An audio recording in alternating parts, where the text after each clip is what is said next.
In South Africa, agriculture is thought of as a sector where employment can be created. For example, South Africa's National Development Plan promises that 500,000 new jobs will be created in agriculture.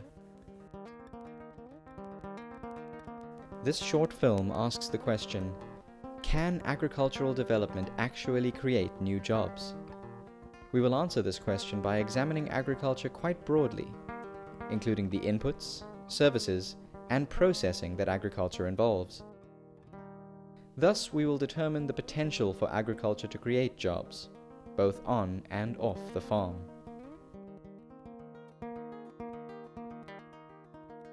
This question is difficult to examine in the abstract, so we will look at it in relation to a specific place, namely, the northern part of South Africa's KwaZulu Natal province.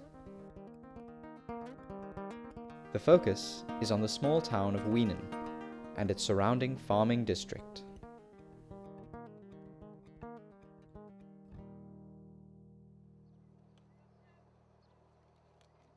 One of the older towns in the province, Weenen was established in the 19th century by European settlers and arranged around a system of irrigation canals.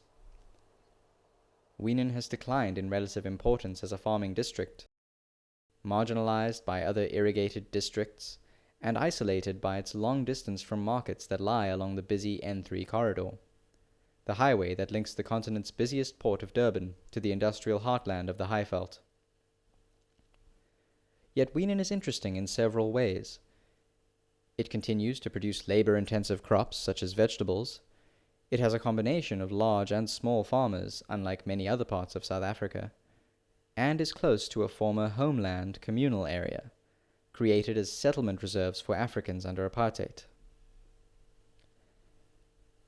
The Weenen district therefore allows us to examine several of the basic dynamics surrounding agriculture and rural employment. Indeed, it represents a microcosm of the larger South African agrarian landscape. Like virtually every South African town, Weenen has an adjacent township called eSithandeni, inhabited exclusively by black Africans and marked by high levels of poverty and unemployment. Outside of the town's urban envelope, creeping settlement onto municipal commonage or marginal commercial farms sees many black South African residents with poor access to urban amenities and infrastructural services. These conditions are not specific to Weenen. They are ubiquitous in much of the South African countryside. Significantly, most rural residents are not involved in agriculture. They are neither involved in farming, nor in the sorts of processing or support services with which it is typically linked. Their disconnection from agriculture reflects South Africa's historical legacy of racial displacement and land dispossession. The net result is a countryside which is home to at least 7 million landless people, who are neither employed in agriculture nor farming for themselves. Unlike the trajectory in the developed world since the Industrial Revolution, rising agricultural development and declining rural employment is not matched by increased urban industrial employment in South Africa. However, rural areas are not only agricultural zones. Wildlife parks and game farms increasingly dot the countryside. Yet these are often less labor-intensive than agriculture, and can be enclaves, separate from the local district economy, and offering relatively limited employment opportunities. South Africa's small rural towns are often marked by few local economic multipliers. The cash that enters the local economy often does not circulate widely, and generates few employment opportunities. Even commodities produced locally, vegetables in the case of Weenen, are procured from far away, limiting the scope for local economic activity. Although Weenen lacks many large chain supermarkets, it does provide an example of the common South African pattern, where money enters the local economy, is spent at a local retailer, and is repatriated to the major urban center.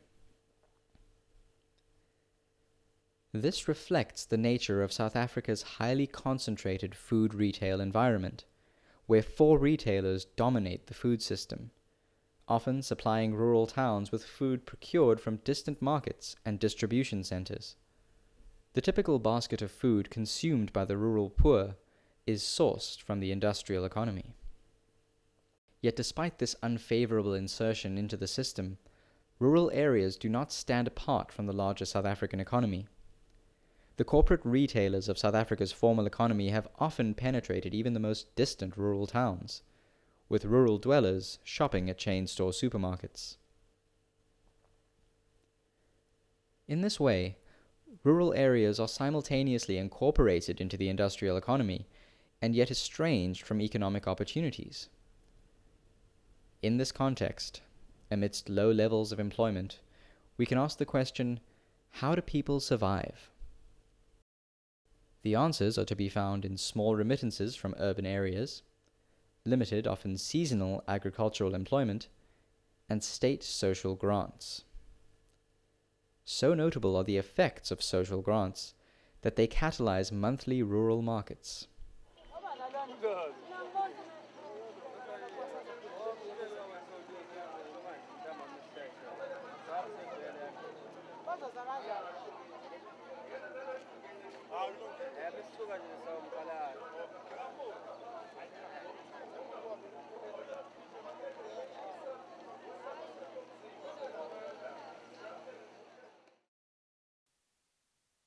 In a context of declining employment, pervasive unemployment, and few opportunities for local multiplier effects, we ask, can agriculture contribute to rural employment and local economic development? We look at both large and small-scale agriculture to determine this.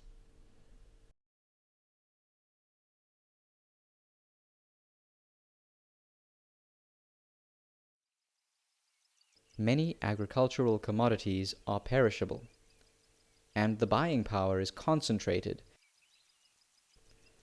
Farmers are therefore price takers, not price makers, and the market power is in the hands of the intermediaries and retailers. They're making 100%, and all they've done is they've come to collect it on the farm. They've moved it off to wherever they're selling, and they're doubling their money. And so it's quite in cases like that, it's a little bit, it's a bitter pill to swallow, but at the end of the day, at least you're moving your stuff. Farmers respond to this in various ways. Some commercial farmers sell to the informal market, often in the form of bucky traders, to secure the best prices for their produce. I think if everything had to go through the fresh produce market, maybe we'd have a more constant price. Alright?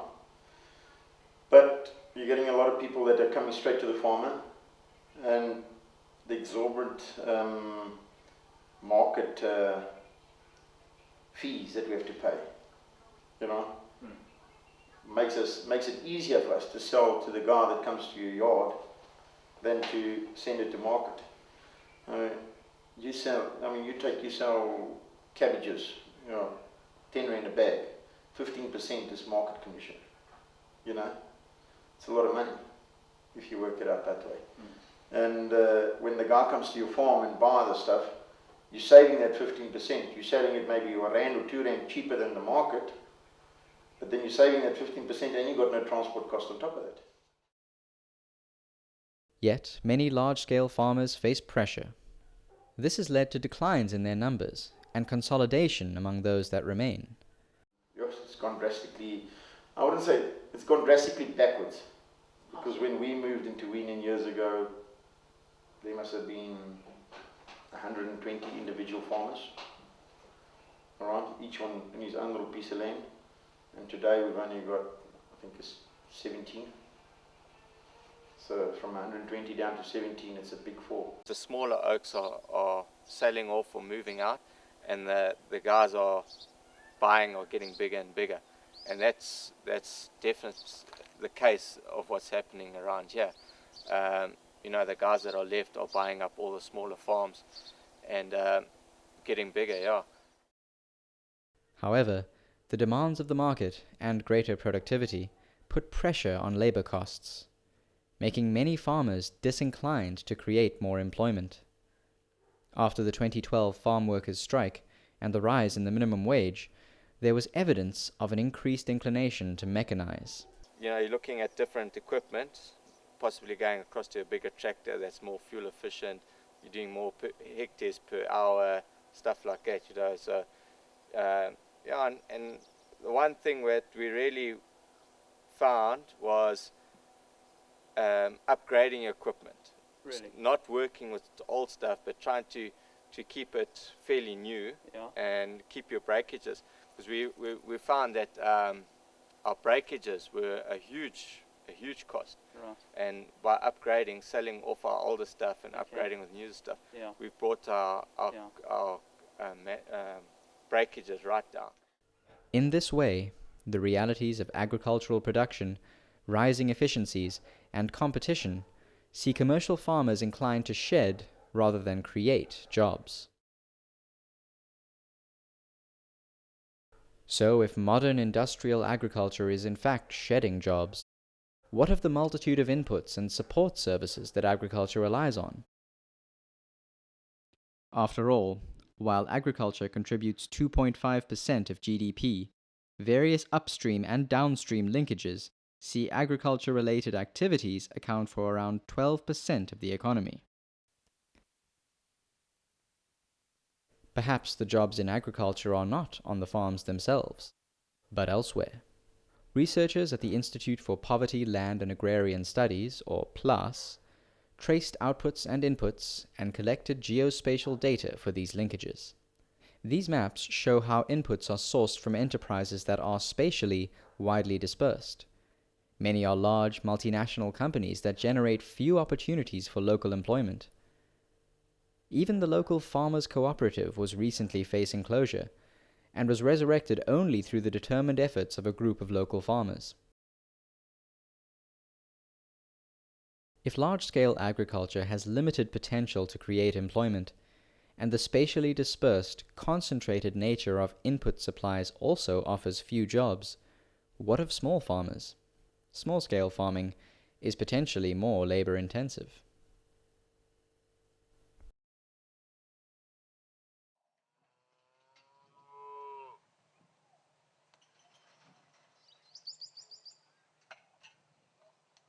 Unfortunately, if this environment is challenging for large farmers, it is even more difficult for new entrants and small farmers.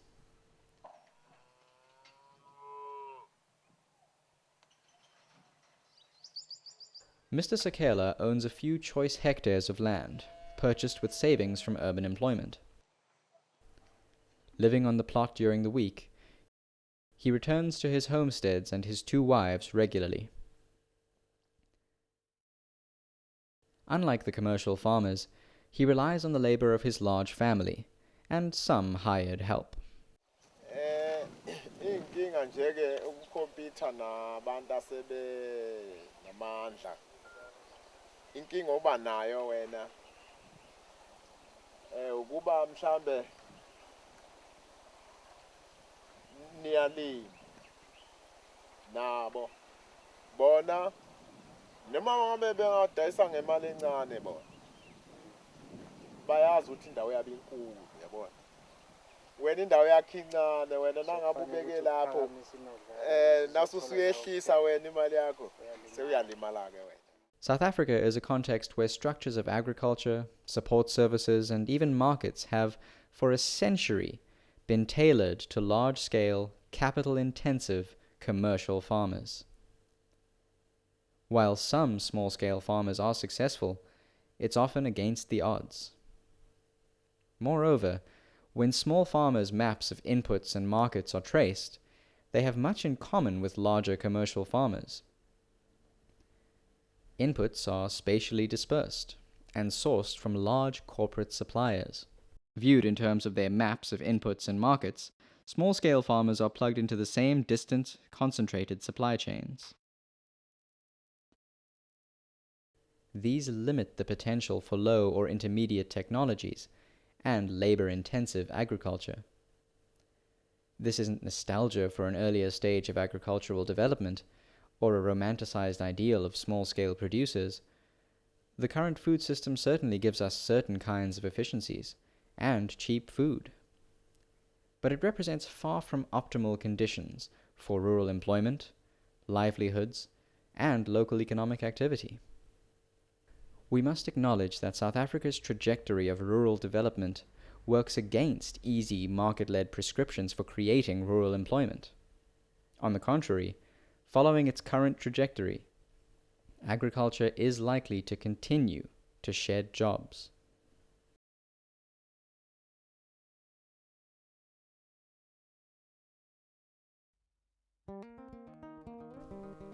So what is to be done?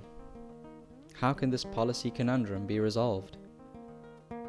The first step in responding to the challenge of rural unemployment is to realistically acknowledge the scale of the challenges involved. Much agricultural policymaking doesn't prioritize employment, and many policy prescriptions for employment are urban-focused. Secondly, agricultural policy frequently fails to grapple with the contradictions, including how productivity gains are often at odds with expanding of employment. The concentration with the agricultural value chains, their spatially dispersed nature, and the predominance of large corporations in the supply, processing, and retail of commodities mean for many rural communities the impact of agricultural development will remain modest. Indeed, the current model and modes of support for agricultural development are likely to continue to shed jobs in South Africa. Finally, it is useful to remember that ongoing pressures on commercial farmers driving patterns of consolidation are not only a challenge to existing farmers. They often provide formidable barriers for small and new entrants. We must be realistic about the challenge and the contradictions. Existing value chains often limit the potential of local economic impacts. If commercial farmers feel acute commercial pressure, then emerging farmers are under even greater pressure. It is only by facing these realities head-on and tailoring policies to fit that we may hope to find effective solutions to the challenges within the rural economy.